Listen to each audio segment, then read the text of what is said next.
Okay, good morning, welcome, thank you all for coming. Our speaker needs no introduction, but I'll do a short one anyway. Rabbi Herman has many accolades. Primarily, he is probably one of the most outstanding and beloved educators in Anglo Jewry. That is number one. Number two, he is was a Chavrusa of Rabbi Gonka. That's one of his accolades. Number three, he, together with Rabbi Grunfeld, he runs Seed. And fourth, and perhaps primarily, he's a former head boy of Hasmonean. And it doesn't get better than that. So it really is an honor and a privilege and a delight to welcome Herman back. And thank you for coming. Thank you.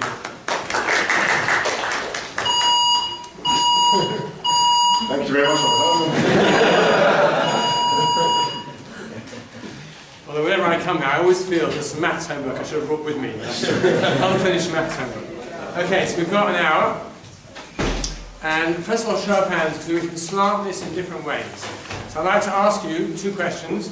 How many of you heard any of my Seder night material before, either live or through video? Show of hands, please. Okay, so not that many, okay. And how many of you will have at your Seder night table primary school children as well? Okay, so most of you. So I'm going to mix a bit of old and new, because some of you, and there are some lovely ideas from the past, which I think are worth revisiting for those who haven't learned it before. But first let's start off, because this was billed as Pesach parenting and Seder night tips. So let's start off with a few important parenting ideas, because what happens is, we anticipate Yom Tov, we're very excited for it, and everybody's thrilled at the prospect of sitting together around the Seder night table, and it doesn't always go to plan.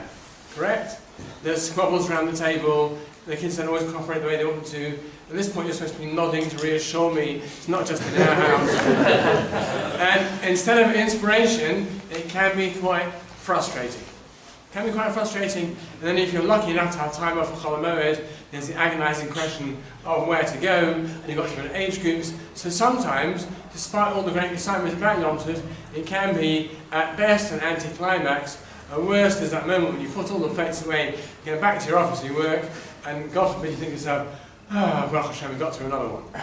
So I want to give you a few important parenting tips which can be vital. I'm not going to spend very long on them, about 15-20 minutes, and the rest of the time I'm going to spend on Seder night ideas. First of all, have realistic expectations. Great phrase which I'm fond of, frustration is the gap between reality and expectation.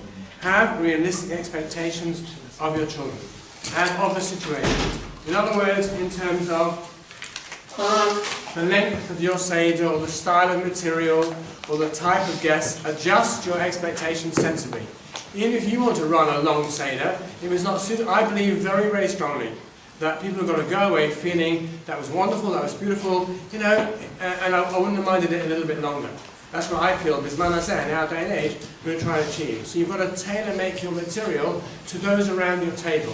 What's realistic, especially with teenagers who may not necessarily always be that engaged. We've got to find ways of engaging them wherever we can and having realistic expectations. Another example, a simple point, feed them well on Erev Yom Tov. Feed them well on Erev Yom Tov. Hungry children are grumpy children, like adults. So I'm not pascaling for you, but those who eat the brocks can have boiled and fried food and matzah meal. Otherwise you can eat meat and fish and eggs and fruit all day on Erev Yom Tov, really from Shah Siris, which this year I worked out around about 4:30. You're not supposed to overfill yourself so that you leave appetite for the meal, but it's important as a good lunch on Erev Pesach. We always have a very good lunch on Erev Pesach and some food around in the afternoon, so that nobody goes into Seder night already famished. It's an important point. Number two, anticipate flashpoints with them ahead of time. So for example, flashpoints can be who is sitting next to who wants to sit next to a guest, who does not want to sit next to a guest under any circumstances whatsoever. Or it can be when there's younger children, afikomen can be a flashpoint. So in terms of parenting, flashpoints are much better dealt with ahead of time before they become contentious. A child can only hear when they're in a place to listen. When a child is not in a place to listen, it's hopeless trying to get them to listen. So have a discussion with your children a few days before Pesach. Take them out for a drink, take them out for a hot chocolate or something, and discuss with them. Well, let's see if we can work out the seating plan ahead of time. I know that you're not keen on sitting next to so-and-so, would you compromise this, that, and the other? Children are often very receptive when they are approached at the right time. So think a little bit ahead of time, what are going to be our flashpoints, and how can I anticipate them and forestall them before they actually happen. It's very important and can save. Getting to Seder night, you've got guests around the table, and this one wants this Haggadah, or this course, or doesn't want to sit here, or does want to sit here, and before you know it, everybody's on edge before the whole thing started. Number 3, which is always important, pick your battles. It'd be lovely if all children helped magnificently before Pesach, and during Seder night, and throughout Yom Tov. But it may not happen, especially with the teenagers, the adolescents. It may not happen. Now, I'm not saying that you capitulate on everything. What I'm saying is, pick your battles carefully. Which ones are going to be successful, which ones are not, and let go of those that you're not going to win. Let go of those you're not going to win. If you remember the course I gave 3 years ago, how long it was, remember the relationship is paramount. The relationship is paramount. We want them to leave Yom Tov with nice memories, with a good feeling, with a sense that, one day, Mir Hashem, I want to replicate this in my house. So pick your battles. If they are not going to help, and nothing's going to force them to help, there's no point trying to force them to help. If they're not going to get up for shul the next morning, no point dragging them out of their beds in their pajamas to shul the next morning. Pick your battles carefully, so that you win more often than you lose, and above all, you don't win the battle and lose the war, and Yom Tov becomes a whole difficulty in terms of relationships. So it's very important. I'm happy to take questions afterwards, but these are some general parenting points which I think can be Yom Tov changing in terms of how you use them. As I said, remember the relationship is paramount. Spend time with your children over Yom Tov. So important. If you're blessed enough to have Chol Hamoed off, then plan it carefully. Plan the outings ahead of time. Spend time. If you've got a range of children, Chol Hamoed outings are very, very difficult. I found them very, very difficult. It's very difficult to get consensus as to where you should go, and no one wants to go where I want to go, which is a lovely countryside walk. But one thing that you can do is this year you've got 4 days Chol Hamoed. So maybe you could spend an hour or even 45 minutes with each child by themselves over Yom Tov, over Chol Hamoed. Give them exclusive time. That can be beautiful to do on their terms, not on yours. So if I give a child an hour, I'll say to the child, what would you like to do? Not, would you like to go over your Chumash now? Which is on my terms, not theirs. What would you like to do? I don't mind play a game, go for a walk, into Chol Hamoed, go out somewhere. What would you like to do? Let's use Yom Tov to build the relationship with our child such that it becomes productive. Now, let's talk about a fifth parenting point, which is, when it comes to Seder night, especially with the teenagers around the table, it can be difficult to engage them. They may not want to be engaged. They may just want to sit in their place. So don't force their engagement. On the other hand, sometimes, and I find quite often, they will want to be engaged if you engage with the right material, which we will come to. But sometimes you can say to I've said this to teenagers and adults ahead of time, especially if we've got a big table, I'd like you to prepare to say something on this paragraph. People have often said to me, it won't work, and come back to me and say it was really, really good. Especially if you've got from and non from around your table, you can prepare anything these days. You can Google anything these days. So I will send I'll call up a guest ahead of time and say, will you prepare a short thought on Dayenu, on Avodim Hayinu, on Mikpila? Here's the page. I'm very fond of using the family Haggadah, and I like everybody to use the same Haggadah. They don't have to, but it makes life much, much, much easier. Everyone likes the old Haggadah, which they spilt wine on for 20 years. But if you can encourage them to use the same Haggadah, it makes it much easier. So I will ask people ahead of time, prepare something on this paragraph. Again, you may well have teenagers around the table, and you sit down with them, not on Erev Pesach, a few days beforehand. Would you like to prepare something on this paragraph? Or you will share with them one of the discussion points I'm going to give you, and ask them to prepare a reaction to that discussion point. Engagement has two advantages. Number one, it makes them feel included. Number two, they're more receptive to other people when they know that other people have to listen to them. That's true for children and for adults. I've seen this work extremely well. Now,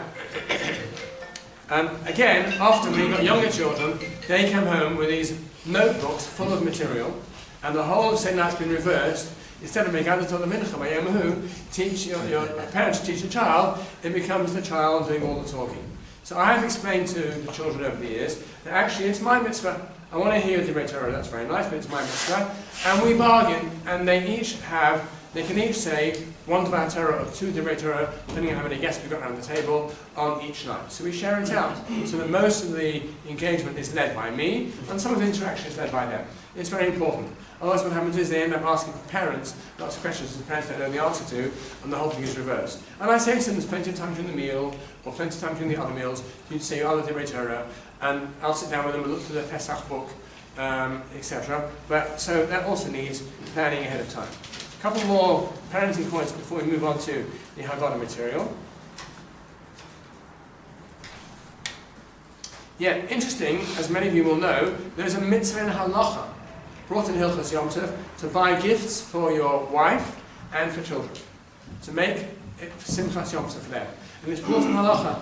As far as I recall, we don't pass against the Raisa, but there are some who do pass against the Raisa. I was certain to have a Rosh Kodel, who was very particular on this. And he used to go around the Kodel, even before Sukkot, and not ask us if we bought a good esrog, but ask us, have you bought your wife a gift? You may not like to know, but it says in halacha that you should buy either clothes or jewellery according to your financial ability. So, but it's an important halacha.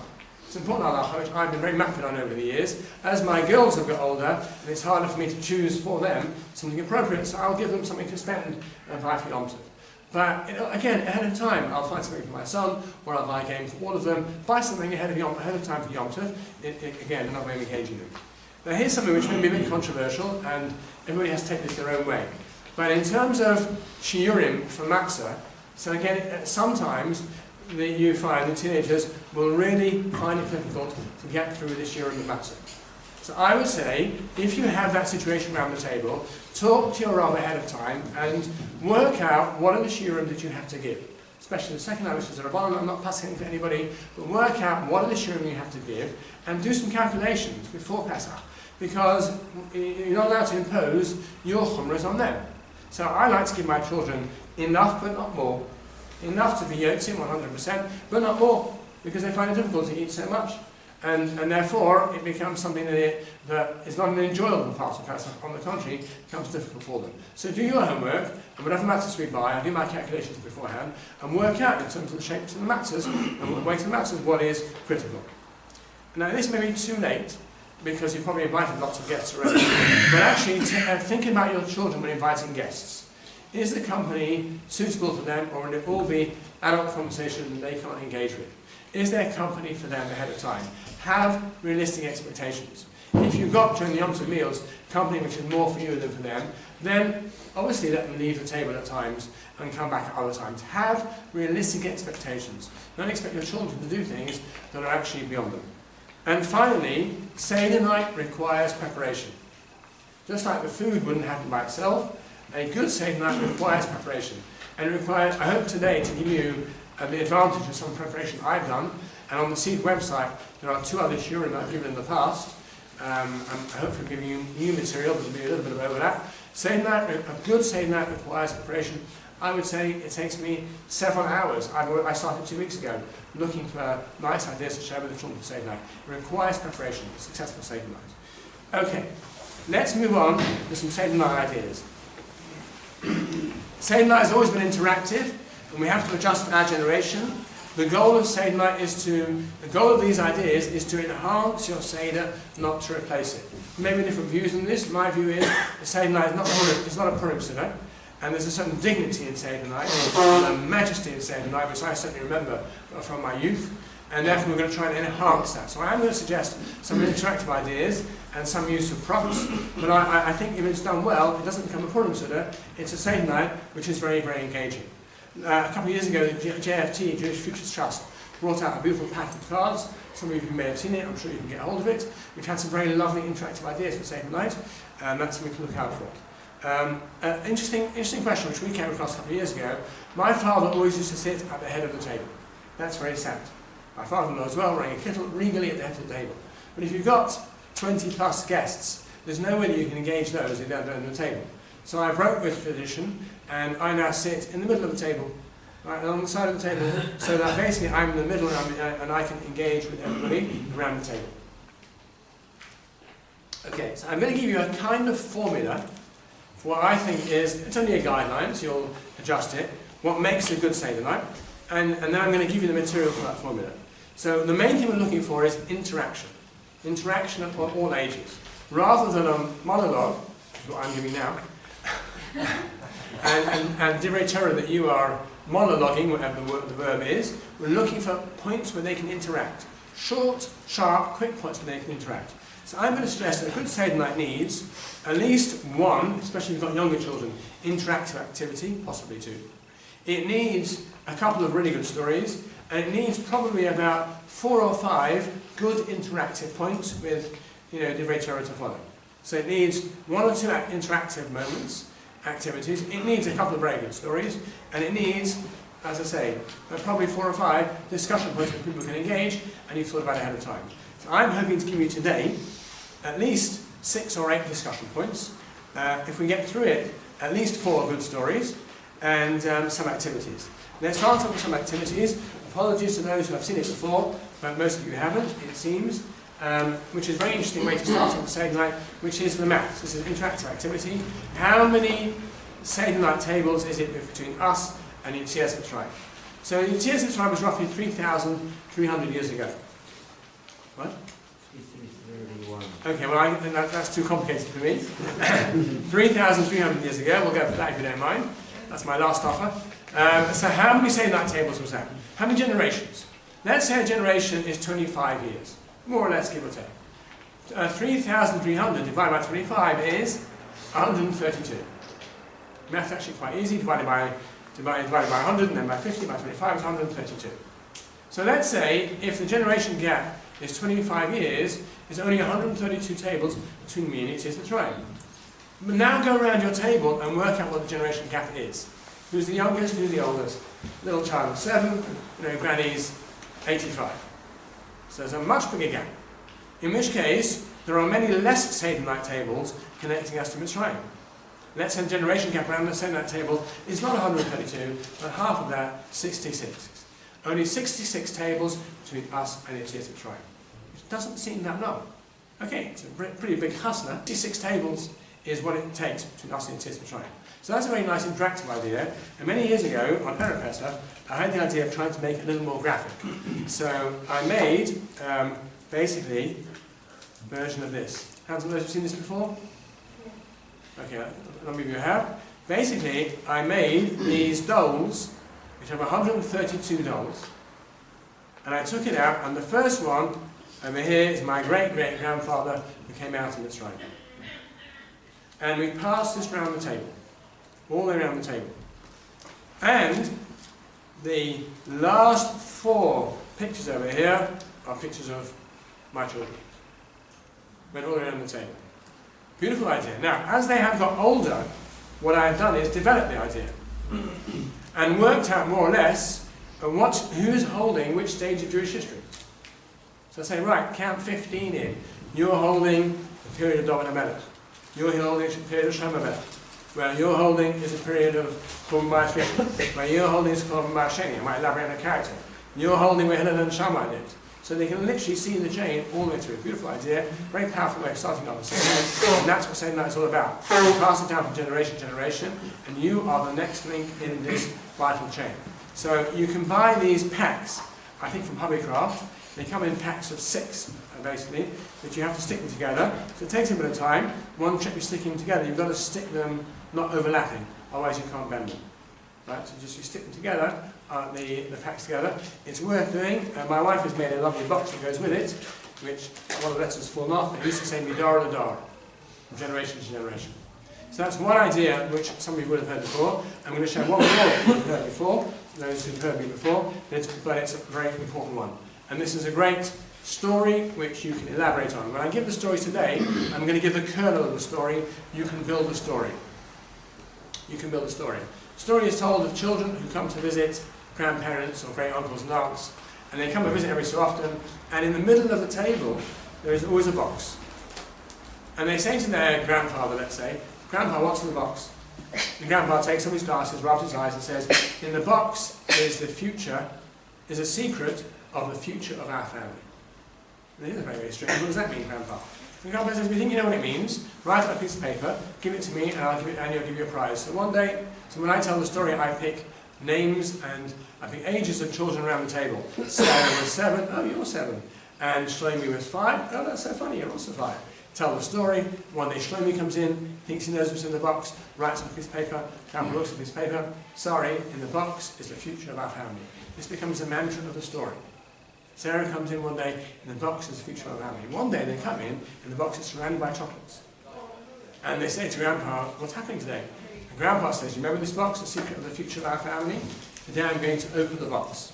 I would pause at this point in the story and ask the children how do they feel. Nervous, anxious, worried, etc. And then I would ask them, what do you think is in the box? And I would then produce from under the table a box. Like Peter, here's one I prepared earlier, showing my age. And then I would ask them what's inside the box. For those who have not heard the story before, any suggestions as to what's inside the box? The secret of the future of our family. Anybody? Torah. What? Torah. Torah. That's, on this point, not what I'm looking for. Your children. Your children. How did you get your children in the box? Pictures of them. So I think I've gone one better, because inside the box is a mirror. A mirror so the children can see themselves. First time you do this, it's quite a powerful story. You are the future of our family. Tonight, Chol Davodar, Chayav Adam Nereses Atme. You will have to see yourself. Okay, I'm going to move on to ideas that are new, or this one's quasi-new, I haven't shown for a number of years. This is very, very good for teenagers. And it leads us to quite a deep idea which we shall develop. Our first discussion idea.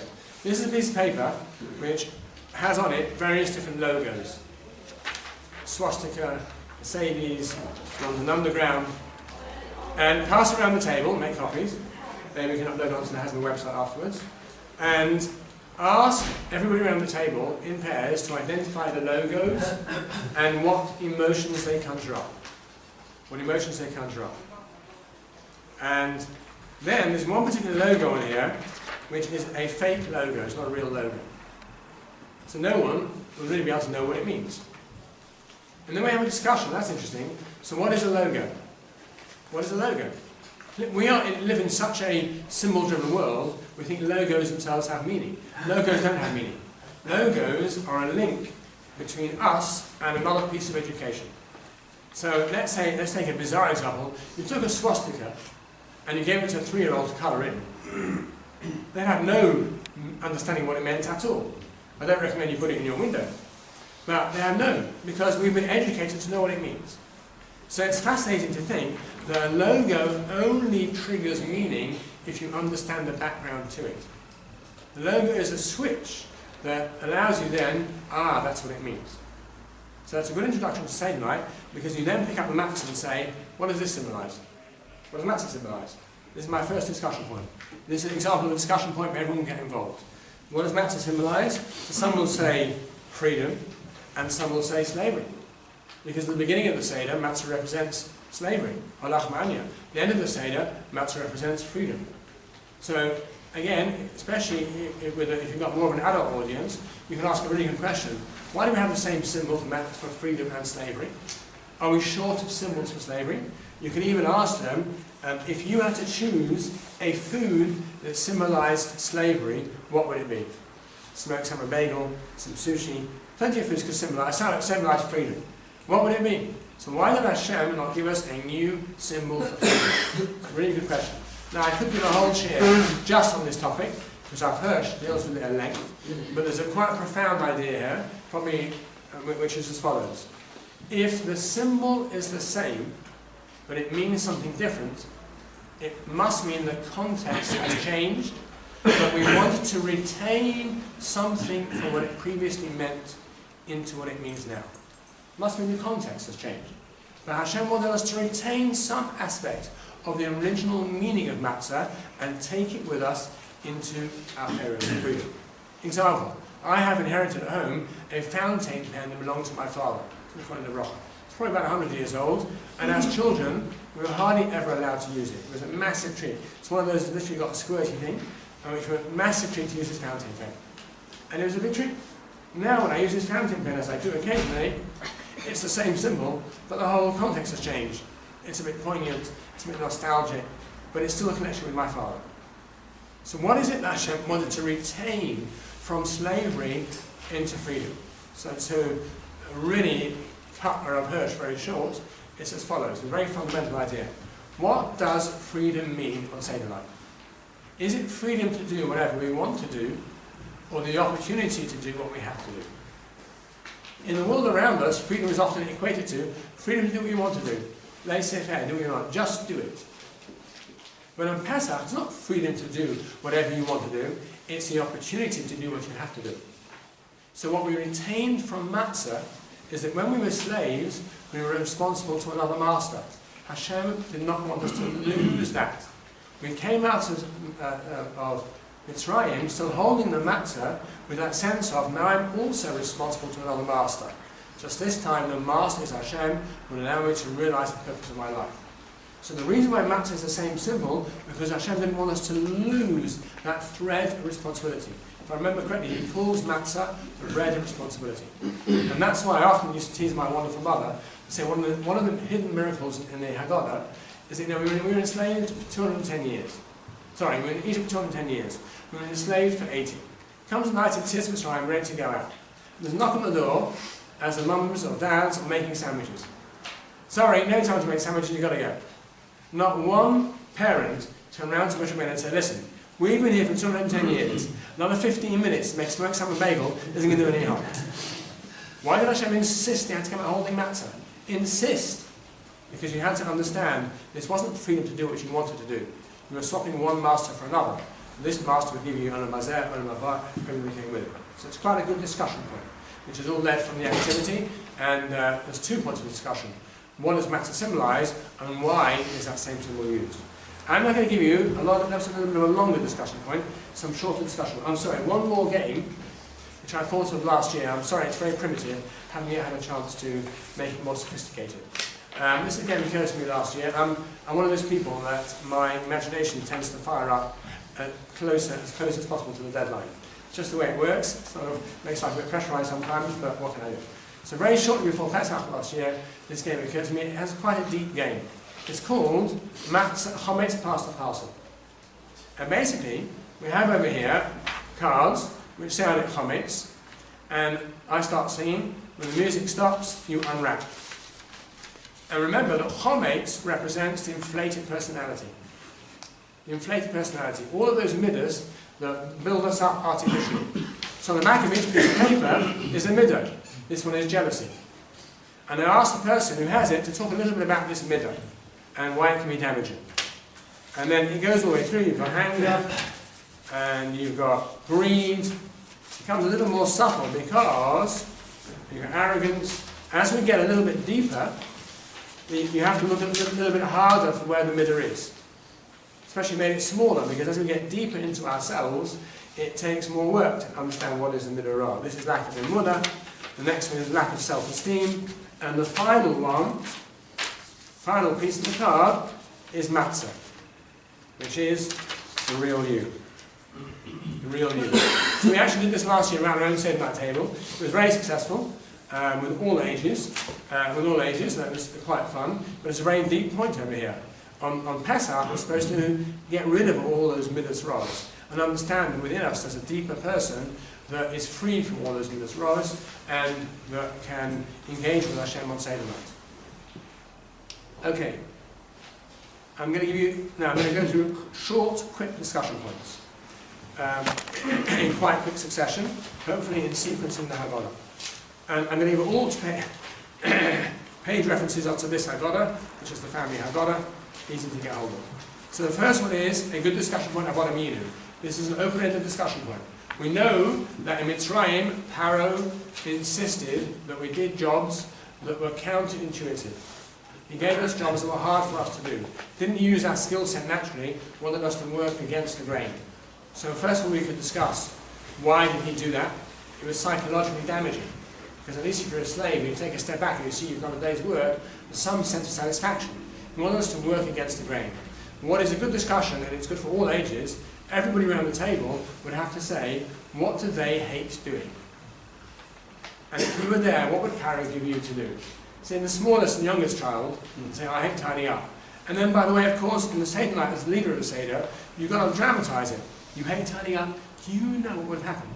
You would have come into the house of, let's say, Ramades, and he would have given you a whole pile of toys to tidy up, all in order with all details. And then, when you've done it, you would have come in and taken the box and turned it upside down and said, that's not good enough, do it again. You've done that day after day after day. And everybody around the table says something that they hate doing. They're not allowed to say something that somebody else is not good at. There's a slight risk there. Well, they're rubbish at this. That's something they hate doing. But it's a quick discussion point about what I mean. And what I'm giving you now is punctuated discussion points through Magid. Okay? To my mind, Magid takes about anywhere between, depending on the audience, the crowd, an hour to an hour and a half, something like that. I keep it fairly punchy. So the points that I make are fairly punchy. Next point, which is an interesting point, page 33. Vayareu osonu hamitzrim, the Egyptians did evil to us. It can also be translated, the Egyptians made us evil. So a good discussion point. How can you make somebody else evil? How can you make somebody else evil? Sometimes while they're in discussions, you can give people a couple of minutes to talk to the person sitting next to them and come up with a solution. So some very important points here which can be shared. First of all, for younger children, you can talk about how sometimes others can encourage you to do not nice things, can encourage you to bully, or use unpleasant words or unkind words. And who does that damage? Not just your victim, it damages yourself. So that's an important point. For older children, of course, the Egyptians made us tormentors of each other, like the Capos. They appointed Jews over Jews, so they made us evil. But the deepest point is, which I always like to bring out Seder night, is that they attacked us and abused us verbally, told us we were rubbish, told us we were worthless, told us we were vermin. They destroyed our own self-belief and made us think that we were worthless. We're going to come back to that in a minute with another discussion point. I will see that in the Haggadah. It's an important point to bring out, how damaging words can be and how they used everything in their artillery to destroy us. Another point, and again I'm working through, so we've had a discussion point on Avodah Matzah, Avodah Yinu, on Vayareu osonu, on Havan is Takmaleh. I saw this for the first time just yesterday. Same page, page 32. Let us deal wisely with them. First of all, it's very interesting how anti-Semitism started at the time. It started at the top, it was orchestrated at the top. And what ploy did Pharaoh use to turn the Egyptians against the Jews? Remember, we'd lived there for 130 years before the slavery. And we were a big population, we were part of the place. So what ploy did Pharaoh use to turn Egyptians against us? So if this was my Seder night, I'd ask you to look at the Haggadah and look at the next few sentences. What? It's for ourselves, we have to preserve ourselves, our land, our culture. Right, good. Absolutely. The first way to create xenophobia is to suggest that they're not loyal. That's what the Haggadah says. Maybe if there was a war, who would they side with? Who would they side with? They're not loyal. I saw a Moshe Feinstein ask a question over here. I mean, the structure of this point in the Haggadah is that there are 4 key sentences, which are beautifully highlighted in this Haggadah, and then in each sentence, what we might call a hyperlink, where the Haggadah elaborates on the phrases of the sentences. The second sentence, and they did evil to us, doesn't actually talk about the action of evil yet. It starts off by talking about the plan of evil. So Moshe asks, why do we talk about the plan of evil before? Surely this sentence is really about the action. And he says, because premeditated evil is always worse. Fascinating point. Premeditated evil is always worse. The final solution, it was premeditated. Another discussion point. Okay, I think we're going to, if we have time, we'll come back to an interesting discussion point about B'yad Chazaka and Dever. But let's jump for the moment to the Makkos, discussion points on the Makkos. So, as you might have noticed, I have brought in a box, and I do use props, especially for the younger children, when it comes to the Makkos. Over the years, here are the JFT cards, if you haven't seen it before.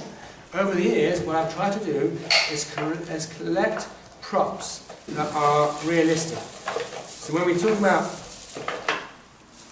when we talk about having to build from straw, I'll pass this around the table. Imagine having to go out every day and collect straw to build from it. And when it comes to the matters, I'm not so keen on these kind of plastic party ones. I like ones that look more realistic. So over the years, I've collected a whole lot, and there's a certain expectation in the house that each year there'll be something new in the box, which there normally is. I can pre-prepare these in a cup. I won't do it now, but I will throw these across the table. They're pretty awful. Like lice or vermin or that type of thing, but they're the realistic type you might find, unfortunately, in Israel. Joking. So I do use props, but I use them to create realistic effect and to elaborate on the story. Okay, so there's all different things here: locusts, etc., etc. I think this was the last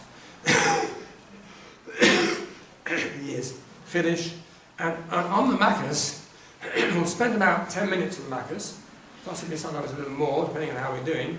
But I will, really dramatize it for the younger children, and add midrashim for the older children. Which brings us to another point, which is a great discussion point, which goes together with this. To ask the children two questions. Which was the scariest makkah? Which is a good discussion point, and why, or the most terrifying makkah, to use slightly more adult language. And this is important. Which makkah do you think we in Mitzrayim learnt most from, and we learnt most from? Now there's a famous Ramban at the end of Passion's Boy, beautiful Ramban, worthwhile going through before Seder night, where the Ramban talks about what Maccas taught us. He says there were 3 different types of denial of God in those days. There were those who said the world had always existed, there was no beginning. There were those who said that God existed but didn't have knowledge of our world. And those who said that God existed, had knowledge of our world, but didn't take interest in individuals, hashgacha pratis, the minutiae. And the Ramban shows that the phraseology of the Maccas demonstrated that each of these ideologies was smashed to smithereens. It says the Makkah of Orov, wild animals, Ki ani Hashem bekerev ha'aretz. I am Hashem in the midst of them. So we'll talk about the eagles which swooped down, and not one eagle made its way into Goshen. Not one eagle made its way into Goshen. The Mount Hedek in Hashem ha'aretz, in Boron, where everything with the hailstones, recreation. They saw creation in front of them. From the dust of the earth, they saw lice. That demonstrated that Hashem was there. Hashem could overturn creation. And then it says, Ki ein kamoni b'chol haaretz, the plague of Dever, showing Hashem's ability and knowledge of all that there was. 2 animals drinking from a trough, exactly the same trough. One animal drops dead from Dever, the other animal, belonging to Klal Yisrael, remains completely alive and healthy. So we use the makkahs and the props to bring out the fundamental of Seder night, which is a reinforcement of emunah, a reinforcement of mitochah. Okay, so I have given you 7 discussion points so far. I'm going to give you an 8th discussion point. And that is Pesach, Matzah, and Morah, towards the end of the Seder, towards the end of Magid, Pesach, Matzah, and Morah. In this Haggadah,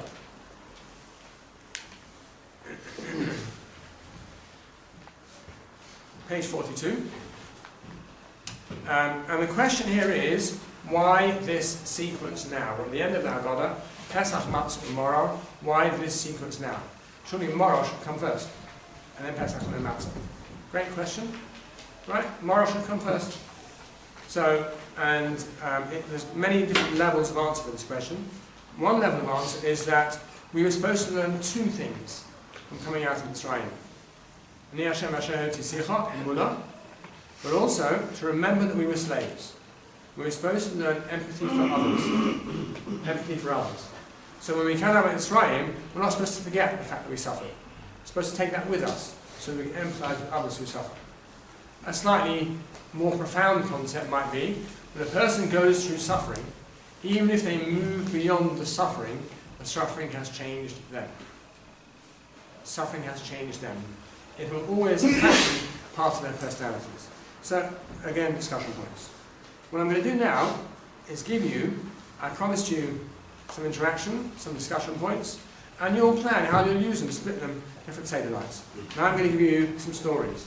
I would never normally do this in a shir, which is to tell one story after the other, but because I've suggested this formula, that's what I'm going to do. This is a story which can be used Let's try and do this in sequence. A story that can be used in Yachats. To open up the Seder, the story of the Yachats. There is a beautiful idea, which I once saw referenced on Pete Kabbalah, that the hiding away that matzah reminds us of when Yaakov confronted Esau, a Yachatz is a machane, and he split the camp into two. And he said, even if Esau comes and attacks the outer camp, the inner camp will be protected. Now, so it's brought, I think it was from the Zohar, that represented the inner and outer Jew. The outer Jew has often been under attack, but the inner Jew, the spark of the inner Jew, is protected. Is always protected, is invincible. So there's a Haggadah written by Chief Rabbi now, Shalom Meir now, former Chief Rabbi of Israel, in which he brings the following story which you could add to that thought. It says, he was sitting in the Beis Din in Tel Aviv, and a doctor arrived who had come from Moscow the day before. And he wanted to affirm his Jewish status. And he brought with him two witnesses. And he literally arrived there before. The doctor was 42 years old, and his name was George. And one of the witnesses he brought with was a Chabad Shliach that had spent many, many years in Moscow and knew this man's mother. This man's mother was still alive, an elderly lady, living in Moscow. And the Chabad Shliach said the following story. This man's mother was a chain smoker, several packets a day. This is still the time of the Soviet Union, but every night before she went to bed, she put one cigarette away. Collected 365 cigarettes a year, or 300, however many it was, and before Pesach, she exchanged those cigarettes for flour to bake matzahs. She wasn't from otherwise. She had to have matzahs for Seder. So Rabbi Lau calls up this lady in Moscow and has a conversation with her in Yiddish over the phone. And yes, she confirms that's what she did, and talks about her genealogy, where she came from, etc., etc. And while she's still on the phone, Rabbi Lau says to her, we keep matzah one night of the year. You kept matzah 365 nights of the year. He actually says, I don't know if you follow all the stringencies of making matzah. I know your matzahs were holy.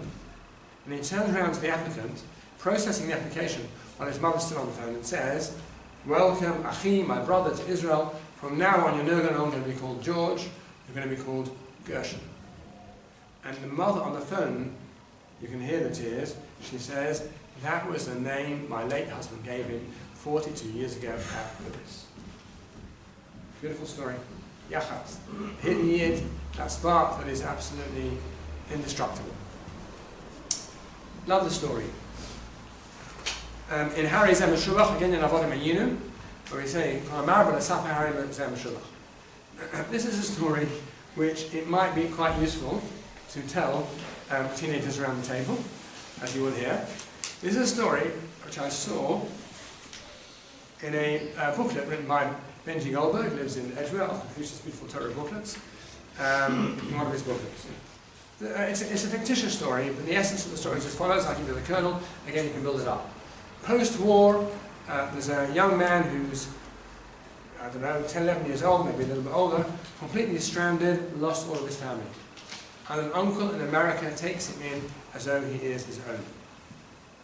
And raises him, schools him, feeds him, clothes him, gives him everything. Treats him like his own children. Secondary school, yeshiva, college, whatever it is he goes through.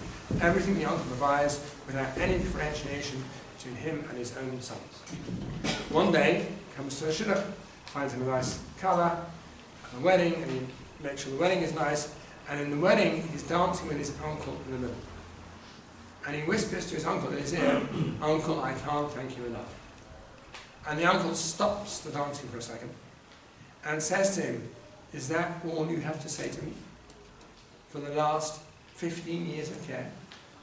You should be, not for me, but for you. You should be getting hold of the microphone and shouting it from the rooftops. All I've done for you. For you.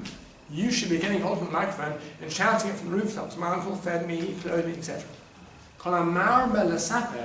The more that one narrates the kindness of Hashem, this person then becomes praiseworthy. the narrator of the goodness becomes praiseworthy. It's a good story because you can possibly slip in a message that sometimes we take things for granted. All that's provided for us. We take it for granted and assume it's always going to be there, and we don't express our thanks in the way that it should be done. Therefore, God reminds us to express our thanks. Story number, we're going to miss it, 1 second, 3. 1 second. Okay, story number 3. The man Tizkor, page 28, we're supposed to remember the Haggadah and the Yetzias Mitzrayim, I should say, all of our lives. So, 1 minute. Okay, all of our lives. So I came across a mashal in one of the article Haggadahs. Why do we bring this in on Seder night? There's discussion about the mitzvah of Yetzias Mitzrayim all the days of our lives. So he gives a nice mashal. I've adapted it slightly. But basically the mashal is, when I'm going to take from our home, let's say my wife goes away for a few days by herself, which is rare. Happened once or twice, but it's rare. I'm afraid to say, confessions, if she went away by herself, I would need quite a list of things that normally happen that she wonderfully takes care of. This is the fridge, large and white, don't confuse it with the oven, that type of thing. And so, let's say, in our example, it could be either mother or father, but the mum goes away for a few days and leaves a whole list of instructions for the family. And says to the family, read these instructions every day. Read them every day. And that's what the family does. They sit around the supper table and they read the instructions every single day. They don't do anything with some of the instructions, but they read them every day. And the plates pile up, and the washing piles up, and the dustbin piles up. A few days later, Mum comes home to find this incredible mess. And she says to them, what happened? Didn't you do what I said? And they said, sure we did. You told us to read the instructions every day. So she said, reading them is just stage 1. That's sterile. You have to read them and turn them into daily practice. So here, in the middle of the Haggadah, we're told, Haggadah is Seder night. It's your, as Slonim Rabbi calls it, Rosh Hashanah Emunah. It's the launch for the year. But you've got to remember it every single day. You've got to take the Emunah of Seder night and translate it into every single day. Story number 4. And that is from the Haggadah of Rabbi. And that is, I'd add it into Vanitzek al Hashem. Nitzek al Hashem, page 34, we cried out to Hashem. By the way, note over here, a beautiful idea just to bring out. When I say the very Torah, they're very short and sharp. Nitzek al Hashem, Vayishma Hashem es kodeinu. We called out to Hashem. Sorry, I didn't quite put that correctly. Vanitzek Hashem, Elokei Avuseinu. We called out to Hashem, the God of our fathers, Vayishma Hashem es kodeinu. Beautiful point to bring out. We didn't believe that God would answer us in our own merits. So we tried to use a protexia. You knew my Zayda, my Alta Zayda, my great-grandfather. Vayishma Hashem es kodeinu. Hashem heard our voice. Beautiful point. Sometimes we don't believe in our own koyach tefillah. We don't believe in our own power of prayer. But actually we should believe in our own power of prayer because it's something significant. So I'm going to actually give you 2 stories here. I think we've got time for 2 stories and some final thoughts. There was a wealthy man, this is a mashal, who wanted to get a bit more attention. So he stood on top of a high building, again you can elaborate, and he started to throw down £20 notes. The usual £50 note, halabai. And people on the floor were scrambling all over the place with £20 notes and £50 notes. But not one person looked up. Nobody looked up. Then when he started throwing down, was clods of earth and stones, hitting people on the head. And then people looked up and said, hey, what are you doing? He said, if you'd looked up when I was showering you with bracha, I wouldn't have needed to grab your attention in a more negative way. We're saying to him,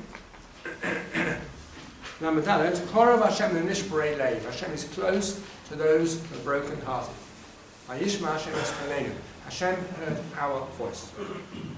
So, but obviously, we are supposed to turn to Hashem not just when He throws down the difficult stuff, but to what's the word preempt that by remembering our brachas and turn to Hashem on a daily basis. I want to tell you one other story here, which is a great story about how tefillah works, because there's a question about tefillah, which is an obvious question, which is nothing and what changes before and after prayer. Aren't we the same? What changes before and after prayer? Hashem knows what I wanted before I opened my Seder. Hashem knows what I wanted after I opened my Seder, after I closed my Seder. What changes? So I once heard from Rabbi Cookins in Manchester the following mashal. He said there was a teenager, we'll call him Jimmy. And Jimmy was a real Herman, a real lad, right? A real live wire. He came to the age of 17, I don't know what age you're allowed to drive a moped, is it 17? I don't know. 17, and he wanted a moped. But his parents were not going to allow him to have a moped under any circumstances. They were worried for him, they were worried for others, no circumstances. And Jimmy does everything teenagers can do, stone walls his parents, slams the doors, doesn't speak to them for days, etc., etc., but they are adamant. Anyway, Jimmy eventually realizes the campaign is futile, and he then moves on to yeshiva and college, and is working, and it's a few years down the line, and one day his father calls him up and says, you know, Jimmy, you're a long schlep to work. For your 21st birthday, Mum and I are going to put down or buy you, or go halves with you, a moped. I don't want to raise children's expectations, we're buying you a moped. So the question is, what's happened during those years? Who has changed? Jimmy. The parents haven't changed. Jimmy has changed. Tefillah doesn't change God, tefillah changes us. Then God can choose to respond differently. Tefillah changes us, and Hashem can choose to respond differently. Again, a good story to utilize the way Hashem is connected. We've got just over 5 minutes left. I could add a couple more thoughts, or we could stop for some questions. Let's pause for a minute. Are there any questions? Questions? Anybody? Okay. So I'm going to add some final thoughts. Yeah. Can you just do briefly mention the 3 types of machos again? Because that was a bit quick. Okay, sure. So there were 3 types of kafira, denial of God. Some said that God did not exist. Some said that God existed but had no knowledge. He was too distant. Some said he had knowledge, but he didn't take an interest in the individual destinies. So the different makkahs and different points. So the makkah of Orov, where it said wild animals, showed hashgacha process in a very dramatic way. The animals only went where they were supposed to go. Right? According to Medrash, the animals brought with them their own climate, etc. The makkah of Borod is one that shows Hashem's power over creation. These great big hailstones that came hurtling down from the sky. Other makkahs also showed that, but that's where it's highlighted. And the makkah of Dever showed the power of God. But, and the Ramban doesn't tie one to showing the knowledge of God, but they all show the knowledge of God because of the differentiation that was made between the Klal Yisrael and the Mitzrayim. Okay. Can I squeeze in 2 more thoughts and then we'll leave? Is that all right? Okay. Oh, I knew there was a story I'd forgotten. I knew there was. One story I've forgotten, a really good story. And actually a nice activity point for Dayenu. Dayenu is when we say thank you to Hashem for all that He does for us. So for younger children, this is very nice. Because the best way to say thank you, when I'm going to use myself as an example, so I don't label anybody else. When my wife and I go to a simcha, and we come out and say thank you, so I'll say thank you, it was a lovely simcha, I really enjoyed it. My wife will say the flowers were magnificent, the hors d'oeuvre was so beautifully chosen, I thought that the band chose in detail, right? In detail. It used to be that occasionally I was going to a simcha by myself, my wife would say to me, what did the flowers look like? And I would go, I'm not sure if they have flowers to be honest. Nowadays it's easier because I just take my phone and video the whole hall. So here you are, you can look for yourself. But real thank you is being specific in the details. That's what real thank you is. For younger children, it's a beautiful activity to get them to write a Dayenu card. Let's say if there's grandparents around the table, a Dayenu card where they say thank you to their grandparents for everything their grandparents do for them, and choose 5 specific things. 5 specific things. And it's given to the grandparents either during the meal or during Dayenu. But there's a great story which I came across last year in the Palace Gates Haggadah. By the way, Palace Gates Haggadah is a great Haggadah for stories. And that is as follows: Palace Gates Haggadah. There was an artist who was very skilled, and he created a horse to sit in the middle of the village. But the horse was so utterly lifelike that no one took any notice of the horse at all.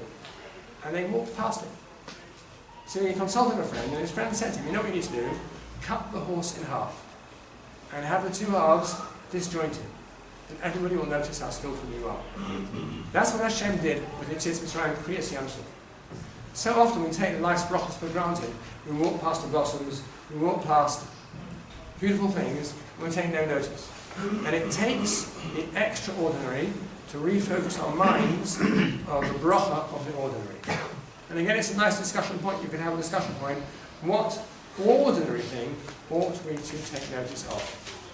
Let me finish with a final thought, which is a little bit more in depth, and that is, and maybe well known, how many steps are there in the Seder? There's 15 steps. 15 steps if you count Motzi Matzah. Yeah. Which way around is it? Motzi Matzah is 2 separate ones. Yeah. 15 steps. So I would ask around the table, and I've sometimes started to say it like this, can anybody tell me the significance of the number 15? So there's several answers. We're on the 15th of Nisan. Yud and Hey, Hashem's name. Right, Sukkot. The moon is at zenith, the 15th of the month. So 15 represents ascent, climbing to ascent. That's what 15 represents. So through Seder night, says the Maharal, we are climbing up to the peak. Through Seder night to the 15 points. And when you get to Dayenu, by the way, you can ask people to count them, and they'll see there are 14 Dayenus. But there are actually 15 things in which we say thank you for. The Maharal, if you look at it in detail, splits up those 15 into 3 groups. First group of 5 is coming out of Mitzrayim, second group is survival in the Midbar, and the third group is coming into Eretz Yisrael. So 15. And the important point to make is that spiritual growth is most wholesome when it's step by step. It's step by step. The Kotzker Rebbe once said, there's nothing as straight as a slanting ladder. Sometimes people want to go straight up to Shemayim that way. It doesn't work, it's going to collapse. When the ladder is slanting, it has stability. So we're supposed to use Seder night to use it to ascend step by step in our relationship with Hashem. I'm going to stop there. I hope you produce useful ideas, and I hope that Mit Hashem we all emerge from Seder for ourselves and for our children, reinforced in our own life.